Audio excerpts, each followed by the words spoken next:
What's up, Cardfighters? Chris here from Vanguard Central. We got the updated Ezel build. Stand up, Vanguard!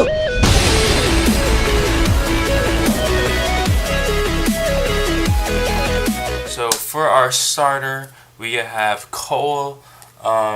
There's a lot of different starters that the Ezel deck can use. You can use the Ezel Searcher, you can use Cole, you can use the one that like calls 2 when you hit. But I just chose Cole just to make our field a little bit more consistent and grab cards that we need. The Ezel Searcher is nice just to hit Stride fodders, maybe get the right Ezel in hand, but we made the deck pretty streamlined, so I don't think it's that important to grab Ezels, other than if you want to go for that Wombo kill. So Cole has been working really well, so we just have that. Starting with the triggers, we got 8 criticals, and then 4 gigantic charger stands. This stand is super good in Ezel. It really and just in Gold Paladins in general, it keeps the trigger count high in your deck. Late game, you'll still have stands in your deck. It cycles itself, so it costs nothing. So it's basically just a free 5k to whatever unit that you give the power to. But just keeping the triggers in deck and being able to use the skill really effectively with active abilities that call units, like main phase type stuff. This is really, really good. So this trigger lineup has been really good. Like, it's been amazing. I think it's the best. I don't really like the new one because even though it goes into Soul, you end up calling a trigger out from deck, so you have less triggers in deck. It goes into Soul, and it only really helps you that one turn, whereas Gigantic Ringer can just keep coming back, because if you get it, you can send it back to the deck and things like that. And then we have 4 heal triggers. Pretty simple stuff. For the grade 3s, it's a really straightforward one where it's 4 Platina Ezel and 4 Ravenhair Ezel. So the reason that I did 4 and 4 is because I don't think you need Mithril Ezel. Or sorry, no, Mithril's a Stride. You don't need Ezel Scissors to really combat Link Joker because of the Stride. I think that's just how it is. Like, you shouldn't have to rely on the unlocking effect from Scissors to win you the game. You should just rush them really hard, and when they try to lock you down, you just unlock with Mithril Ezel. I think that's a much better game plan. So that's why I'm not running Mithril or Ezel Scissors. And then the other one is Blonde Ezel, which is useful because you could use the new grade 2, or you could get Cross Ride pretty easily. But I really don't like the 10k, and the limit break is not that good. So I just kind of avoided altogether. Let's go with like really strict 11k bases. And this is useful because if you can't Stride or you have the grade 2 and you're on Platina, you could Counterblast 3, give your field +5, call the grade 2, and then ride immediately to Wonder Ezel, and so you have a buffed up field, buffed up Vanguard, and you can really pressure them that way. So I just kind of wanted to go for the combo or you Ravenhair over Platina. So that's really the reason for the grade 3 lineup. You can definitely run Blonde Ezels to try to set up cross rides if you'd like. That's just not my preferred play style. So that's pretty much it for the grade 3s. Grade 2s, we'll start with... Grade 2s are a little interesting. Let's start with the things that seem more obvious first. So there's 2 Wonder Ezels. The reason there's only 2 is because I don't think it's very good outside of... I mean, obviously my deck doesn't set up Cross-Ride. You shouldn't have to search out Ezel Scissors, even if you were running it. So it really would only be to set up the cross ride. So we just have 2 copies. So if you get it in your hand, you could set up that Ravenhair Ezel death combo thingy. If it happens, it happens. If it doesn't, it doesn't. So that's why it's only at 2. It's not a main focus to go for that combo. It's just okay, well, if we have the opportunity, I think it would be good to do it. 2 Famgulls, which is so good in Ezel. Famgull he's the boy. He is a good boy for sure. So even though he's only an 8k, you get a free call off of him, and if you call him from Mithril Ezel, he's going to give himself plus 8k, so he makes 16. So he hits a really, really strong number and gives you a free other card. Super good, but again, useless when he's in hand, so that's why he's only at 2. So then here's where it gets fun. We have 4 Henriness, which is a card you normally only see in Gurgwit decks. But the reason Henriness is in the deck is because it's just a better Pelennor, Pellennor's younger brother or whatever. Because that guy, he can only, even though he's only 1 counterblast, he can call into the same column. But Henriness, he costs an extra Soul Blast, but you can call that unit anywhere. And that's really important. So like, I feel like people don't use him a lot in like non-Gurgwit decks, but you can still look at the top 3 and call a card even without Gergich. Gergich only gives you the power. So without Gergich, they don't get like the nice numbers that you would from using him normally, but he's still just one of the best Counterblast 1, Soul Blast 1, like, call card from the deck. And like Pelennor, yeah, he's 11k, but being able to place that unit anywhere is just much more important than, you know, getting an extra 11k. Because if you get a grade 2 on Pelennor, it's useless. But if you get a grade 2 on Henriness, you would call it to the other side.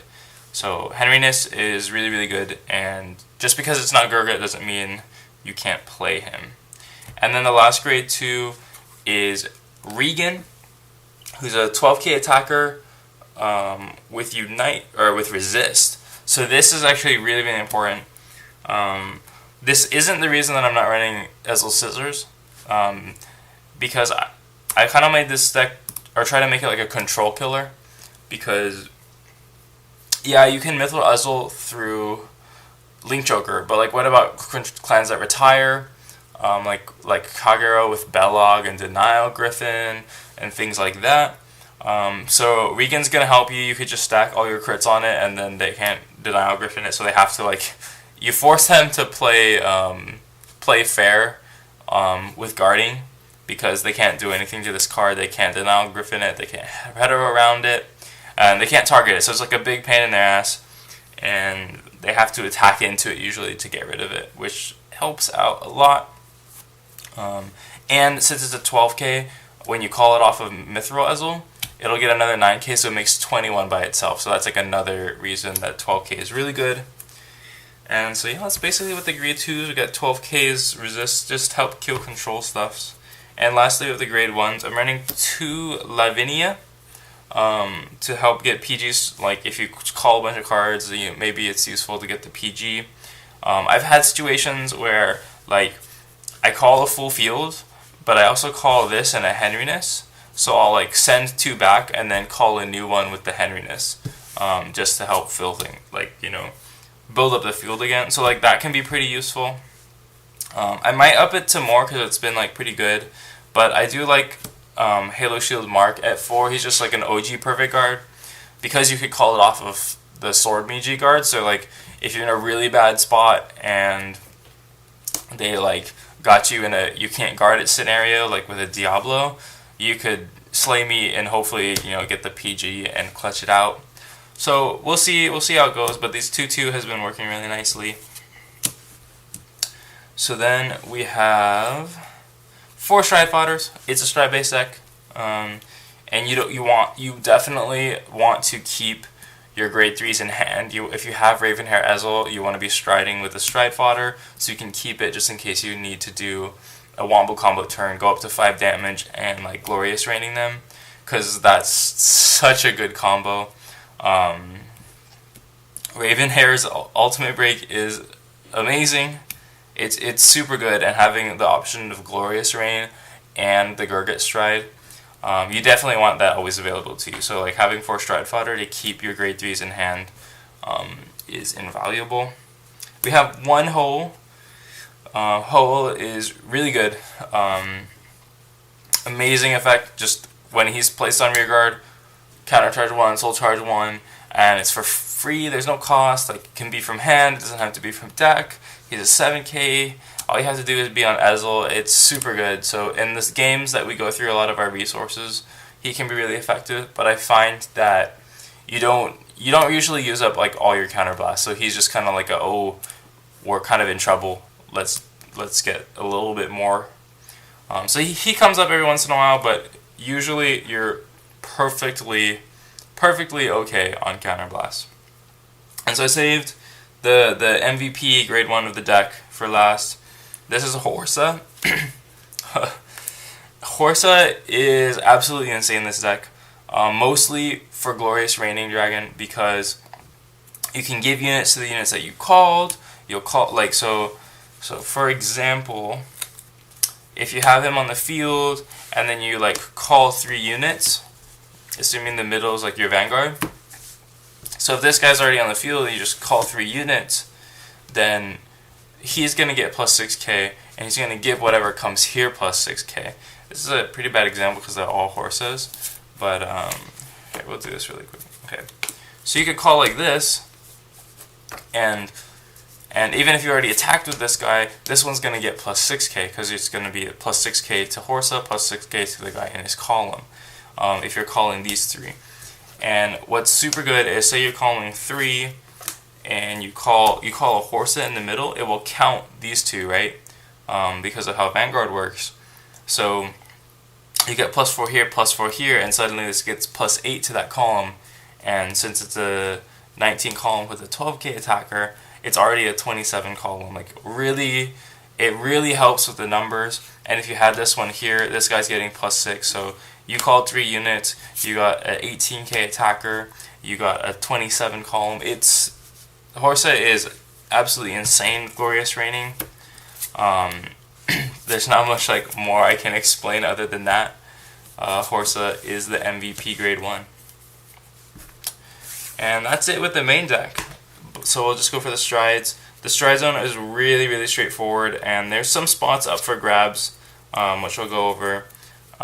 So what I have is I just have 4 Mithril Ezel. You gotta have him. He's like the best first stride in this deck, in my opinion, and I think he's the reason why I would play Ezel over Gergich, and I'll explain that in a little bit. And then we have 4 Glorious Reigning Dragons. So this is really what happens. Glorious Reigning Dragon is probably the best stride you have.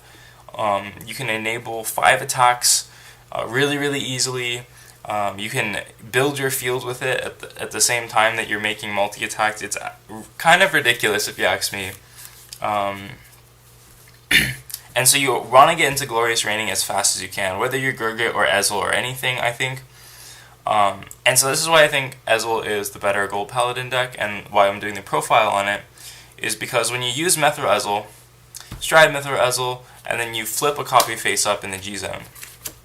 So at the end of the turn, he's going to go back, and you're going to have 2 face up, and then you're going to stride Glorious Reigning, and then use his effect, and then you'll have 3 face up in the G zone, and you can call 3 units. So on your second stride, that enables you to do a 5 attack play, like attack, return the attackers, and then call 3 units there. So that's really why I think Ezel's the more powerful deck, is because the game flows better for it, because you just Mithril Ezel to get 2 face up, you Glorious Reigning, and you can get it instantly call 3. Whereas Gergich has the issue where it doesn't really have any good strides like Mithril Ezel that flip up 2. So you really want to be Scourge pointing or something like that on the first stride for Gergich, but then you don't hit GB2, you don't have 2 face up, so then if you try to go into Glorious the first time, you only get 2 units. And so if you only get 2 units, then not only is it not free, because if you get call 3 units, you get the countercharge soul charge 1 for Glorious Reigning, but you're gonna have a really weak multi-attack, because you might just you could still do the 5 attack play, attack, send these 2 back, call 2, but it's just not quite as powerful, because you're either gonna waste boosts on the first attack or waste boosts on the second attack, where this one you can kind of waste 1 boost, use a column, and then get 2 full columns after Vanguard attack. So I think that the game flow is much better for Ezel, just because of Mithril Ezel flipping up 2. And then I have 4 Spearcross, because I wanted to help out with retire matches. If they blow up your field, you could just bring it back for 2 counterblasts. And when you use Spearcross a lot, that's when Hole becomes really effective because there's like not that much counterblast left after 2 spear crosses is 4 counterblast. But I really think 2 of them is kind of like a personal slot. I'm choosing 2 just because I think it's like pretty funny to have 2 and you can catch people off guard. If they try to wipe your board, you get it back and they're like, okay, well I'll just wipe it again, and then you're like, huh, I have another one, and they probably don't have enough resources to keep up at that point. So I like having the 2. I think you could change these if you wanted to. I'm not sure what you would do off the top of my head. Maybe like a Scourge Point, extra G guard. There's various options, but I just chose to do 2 Spear Cross. You can definitely run 2 Spear Cross. Just if they wipe your field, you get 1, and then if they do it again, then it doesn't really matter because you can do other things like Glorious Raining. But I did like the 4. Because one that thing that's hard about Glorious Raining in this deck is you need Unite for it. So you could be situations where like, oh, I want to rebuild my field with Glorious Raining, but you don't have the cards to, like you have 1 card in hand, so you can't actually call 2 units. And that's kind of an issue because then you don't get Unite and you can't make the skill. So that's when Spear Crosses comes in handy. It's like you're really kind of on the back foot. You just make a field out of nowhere. And then lastly, we have 1 Gergich Stride. Obviously, a really, really powerful finisher. The high numbers and like these 2 options are like super good kills because you either have multi-attacks or you can make really high numbers. So like depending on what they have in hand, like if you know they have a bunch of G guards and perfect guards, like they have really big shield value things, you could go for Glorious Raining to kind of like whittle them down.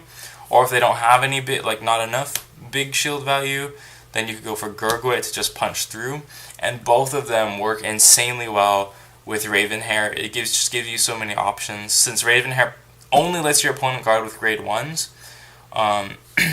it can, exacerbate the Glorious Raining problem where they don't have enough guard. Or if you know that they only have so many perfect guards, you could go for a Gergich. Like they both work very well, and like knowing what your opponent has in hand can really help you clutch out the game by knowing what option is best.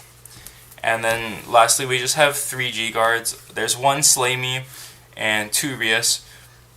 Rias just really good for the free 5k, and then Slay Me just in case you need bigger guard or you need to like drop a rear guard out of the way of like a attack that like can hit it, like a Laurel attack or things like that. And again, like I said, like if they Diablo you, they guard restrict you, you could try to, derp your way out of it by grabbing one of the normal perfect guards in the deck.